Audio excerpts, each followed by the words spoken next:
घरदारी एक continuous process है। चाहे आप सिंगल फैमिली रन कर रहे हैं या जॉइंट फैमिली में, आपको अपने घर के सारे काम, कुकिंग, क्लीनिंग, ऑर्गेनाइजेशन सिस्टमेटिकली लेकर चलने की ज़रूरत होती है, ताकि बिना किसी हैसल और टेंशन के घर के सब काम प्रॉपरली, इन टाइम और without taking any stress easily manage किए जा सकें। सो इन टुडेज़ वीडियो मैं अपनी सिंपल डेली रूटीन में यूज़ होने वाले सिंपल टिप्स और आइडियाज़ फॉलो कर रही हूँ, जिनको फॉलो करके मैं अपनी होम मेकिंग को ज़्यादा से ज़्यादा प्रोडक्टिव और आसान बना पाती हूँ। तभी तो मैं अपनी सेल्फ केयर, अपनी कंटेंट क्रिएशन और साथ साथ अपने एट होम ऑनलाइन बिजनेस को सिंगल हैंडेडली और एफिशिएंटली मैनेज कर पाती हूँ।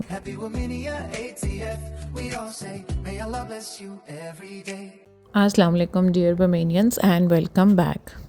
तो घर के सारे कामों में कुकिंग करना डेली बेसिस पर 3 टाइम के लिए और मेन्यू डिसाइड करना और फिर सब फैमिली मेम्बर्स की चॉइस और पसंद के अकॉर्डिंग इन टाइम रेडी करना, ये ऐसा एक डेली बेसिस का प्लान और टास्क है जिससे रोज़ाना सुबह उठते ही हमारा वास्ता पड़ता है ना।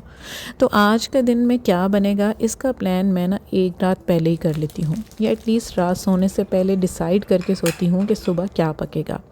इससे क्या होता है कि एक तो अगले दिन सोचने का टाइम कि क्या पकाएं वो वेस्ट नहीं होता।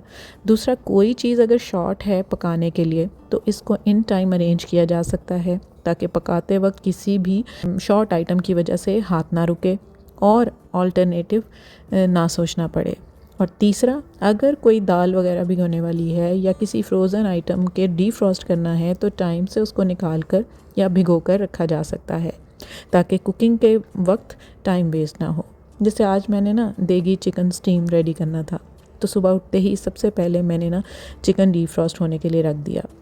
10 बजे तक ये ऑलमोस्ट डीफ्रॉस्ट हो चुका था, तो पहले मैंने ना इसको अच्छे से वॉश करके साफ़ कर लिया और कोई दूसरा काम शुरू करने से पहले इसको कट लगाकर सिरका और नमक लगाकर थोड़ी देर के लिए रख दिया, ताकि अंदर तक इसके नमक रच जाए। मीनवाइल मैं अपने बाकी के दूसरे काम कर लूँगी, क्योंकि इसने तकरीबन 1-1.5 घंटा तो इसी तरह ले जाना था।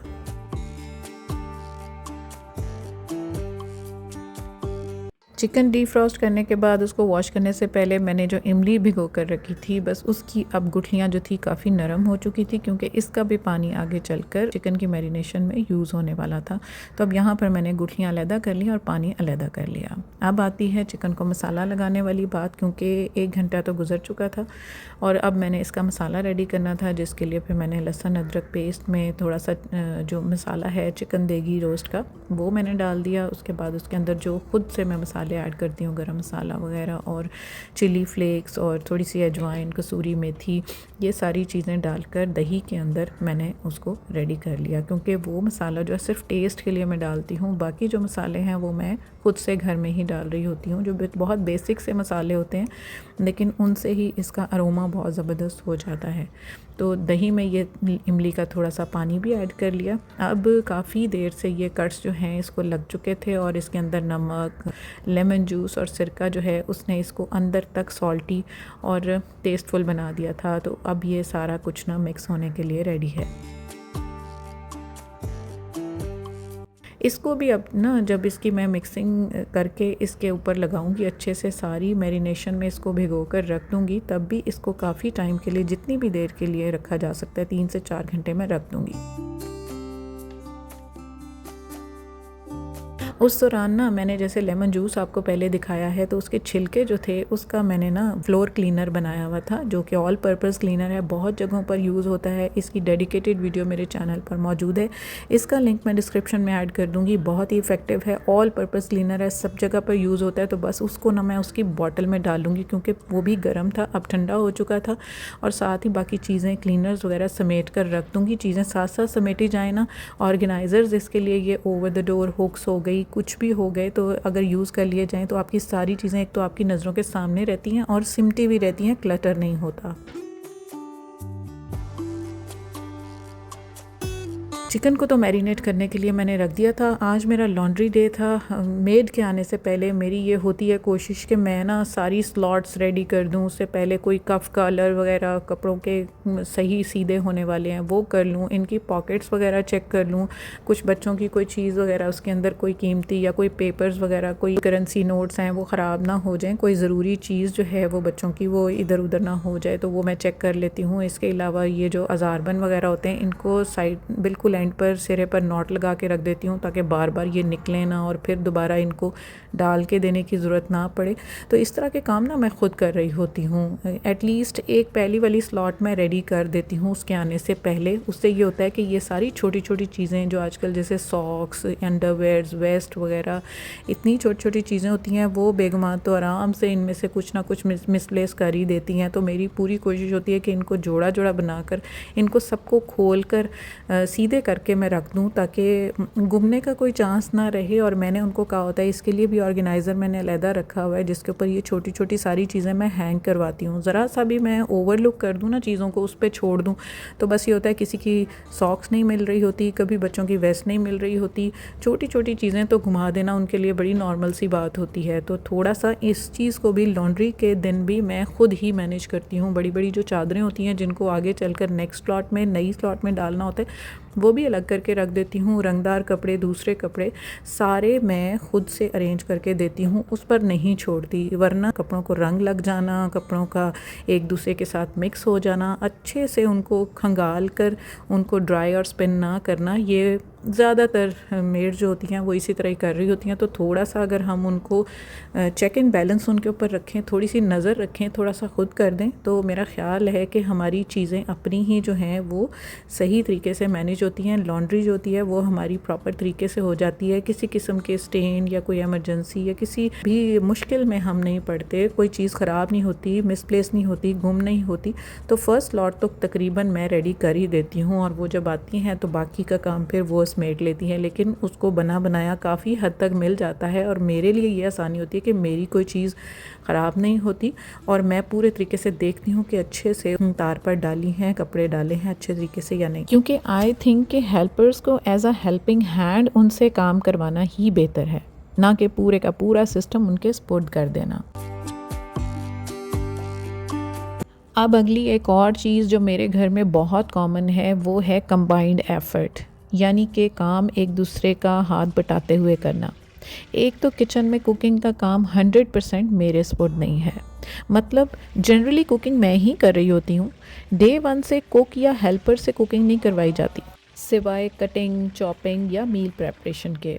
दूसरा, घर के ऑलमोस्ट सभी मेंबर्स अपनी अपनी चॉइस, टेस्ट और ज़रूरत के अकॉर्डिंग कुकिंग या तो खुद कर रहे होते हैं और या कोई स्पेशल ओकेजन या इवेंट हो तो सब मिलकर अपनी अपनी स्पेशलिटी और इंटरेस्ट के अकॉर्डिंग हाथ बटा देते हैं। जैसे यहाँ चिकन की मैरिनेशन तक का पूरा प्रोसेस मैंने खुद से किया। अब पकाने के लिए हस्बैंड इसमें मेरा हाथ बटा रहे हैं। उसमें मीनवाइल ये हुआ कि गार्निशिंग के लिए जो भी चॉपिंग और कटिंग मुझे करनी थी, हरी मिर्च, हरा धनिया, लेमन स्लाइसेस और जिंजर को चॉप करना था, वो सारा कुछ मैंने उनके साथ साथ ही खड़े खड़े कर लिया। वो साथ साथ चिकन को देख रहे थे और मैं ये सारी कटिंग का प्रोसेस मैंने डन कर लिया। फिर उसके बाद एक और हमें हेल्प मिल जाती है बेटी की। जैसे उसने यहाँ पर ना थोड़ी सी हेल्प ये कर दी कि कोयला दहका कर ना उसने रख दिया, और क्योंकि ये भी एक काम होता है उसको पहले गर्म करना फिर उसके ऊपर ऑयल पोर करना, तो ये काम ना बेटी ने कर लिया। कहने का मकसद ये है कि जब आप मिलकर एक काम करते हैं, एन्जॉयमेंट से करते हैं, इंटरेस्ट लेकर करते हैं, तो ना सिर्फ आपको हेल्प और रिलीफ मिल जाता है, इनफैक्ट चीज़ भी टेस्टी बनती है। और आपस की बात है, एक फ़ायदा ये भी होता है कि कोई मिर्च या किसी किस्म की कोई कमी बेशी हो जाए ना तो बाद में सारा इल्ज़ाम आप पर नहीं आता। एक दूसरे को ब्लेम करने में बात बढ़ने की बजाय हंसी मजाक में उसी की नज़र हो जाती है। क्यों, क्या ख्याल है? सो यहाँ बात करते करते टेस्टी, माउथ वाटरिंग और टेम्पटिंग देगी स्टीम चिकन बनकर रेडी है।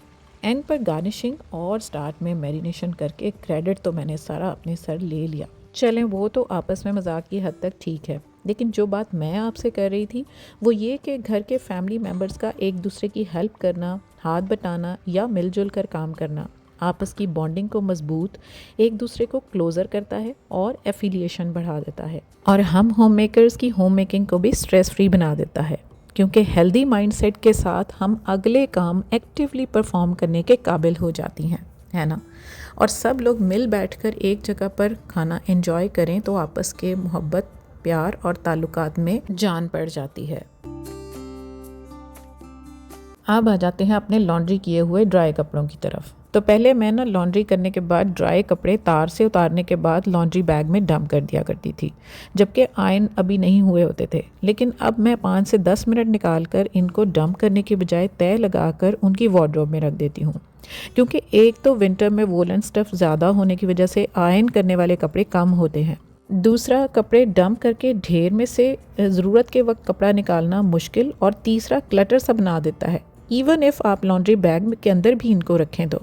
इसलिए मुझे ये बेहतर लगा कि धुले हुए कपड़ों को तय लगाकर जो कपड़े प्रेस नहीं करने उन्हें संभाल दिया जाए एटलीस्ट, और इवन जो प्रेस करने वाले भी हैं जैसे हमारे ट्राउज़र, शर्ट्स, दुपट्टा वगैरह, तो उनको भी तय लगाकर हैंग कर दिया जाए। तो समटाइम्स घर में नॉर्मली यूज़ होने वाले कपड़ों को प्रेस करने की ज़रूरत ही नहीं पड़ेगी। प्रॉपरली हैंग होने की वजह से उन पर रिंकल्स भी नहीं पड़ेंगे। और हाँ, रात को किचन वाइंड अप करने से पहले सिंक और काउंटर टॉप वगैरह नीट करने के बाद अगले दिन का मील प्रेप और कोई रीफिलिंग है तो उसको उसी वक्त कर लेती हूँ, ताकि चीज़ काम करते वक्त इन टाइम मुझे मिल जाए और इन चीज़ों में टाइम वेस्ट ना हो। जैसे आजकल फ्रोज़न दूध को भी मैं ना रात को निकाल कर रख देती हूँ, और कुकिंग ऑयल को भी ना अलग जार और बॉटल में रीफ़िल कर लेती हूँ, ताकि next day in time cooking हो सके। इस जार को मैंने इसलिए रखा हुआ है कि अगर ज़्यादा क्वांटिटी में ऑयल एक ही वक्त में चाहिए तो जार में, और उसके अलावा अगर थोड़ी क्वांटिटी में अगर हमने थोड़ा थोड़ा डालकर यूज़ करना है तो इस बॉटल में मैं रीफ़िल करके रख लेती हूँ, ताकि जिस जगह पर ज़्यादा यूज़ होना है तो वो फ़ौरन यूज़ हो जाए जार में से। उसका डेडिकेटेड एक साइड पर मुड़ा हुआ चम्मच है उसकी हेल्प से, और अगर कम चाहिए तो नोज़ल वाली बॉटल में से नोज़ल ओपन करके उसको मैं यूज़ कर लूँ, और उसका जो पाउच है उसको भी मैं अच्छे से उसके अंदर ड्रेन कर लेती हूँ। So this was all about my homemaking efforts which I put in making my homemaking journey smooth and satisfying. I hope आपके लिए आज की वीडियो सेटिस्फाइंग रही होगी। इफ़ येस तो छोटा सा कमेंट करके मेरी इस एफर्ट को रिवॉर्ड करें, और मेरे पिन्ड कमेंट पर दिए गए लिंक को क्लिक करके मेरे ऑनलाइन स्टोर womaniahub.com से वीडियो में यूज़ हुई कोई भी पसंदीदा चीज़ को ऑर्डर करें। व्हाट्सएप का नंबर भी आपको शो हो रहा है। Subscribe Womania ATF and press the bell icon to get each notification of my videos in time. See you all soon inshallah in very next video. Allah Hafiz and bye bye. Happy Womania ATF, we all say, may Allah bless you every day.